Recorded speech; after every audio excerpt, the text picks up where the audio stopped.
The city was a jungle of concrete and shadows, but some mysteries aren't found in a back alley. They're found in a gentleman's lounge wrapped in a shroud of smoke.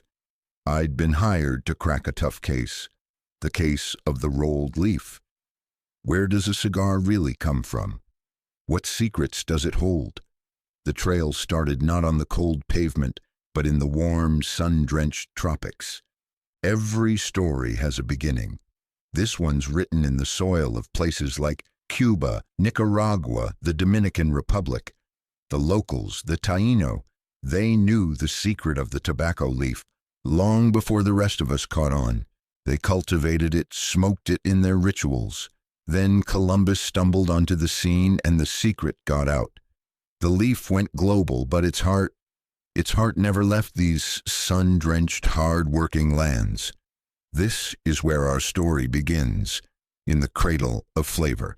Making a premium cigar. It's an operation, a 9-month-long job with a dozen moving parts. It all starts with the seed, a carefully chosen blueprint from the big bosses at the Tobacco Research Institute. First, the setup. The seedlings are raised in a protected safe house before being planted in the field. Some are grown in the open, under the full heat of the sun. These are the tough guys, the fillers. Others, the chosen few, grow under a veil of cheesecloth. These are the wrappers, the pretty faces of the operation. Smooth, delicate, and expensive. Then comes the heist.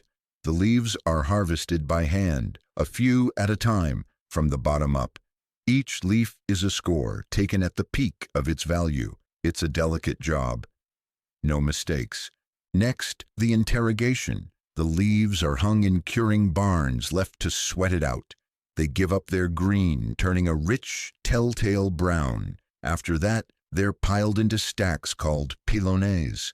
The pressure builds, the heat rises. This is fermentation. It's where the leaves spill their guts, releasing their harshness and revealing their true character, their hidden flavors.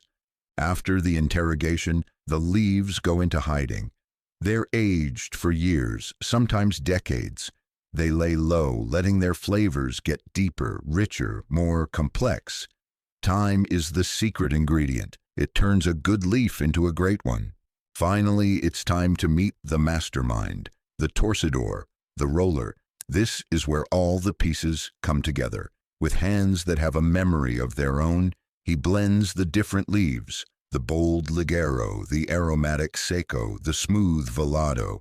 He wraps them in a binder, then finishes the job with that perfect, pristine wrapper. It's artistry. It's a masterpiece of muscle memory and instinct. But the job's not done yet. Every single cigar goes through a shakedown, quality control. They're weighed, measured, checked for imperfections. They test the draw, making sure it breathes just right. Only the perfect ones make the cut. The rest? They disappear. No one asks where. So that's the story. From a tiny seed in the Caribbean soil to the finished product in my hand. A 9-month journey of sun, skill, and secrets. It's more than just rolled up leaves. It's a testament to tradition, a piece of history you can hold. And that was a case worth cracking. Case closed.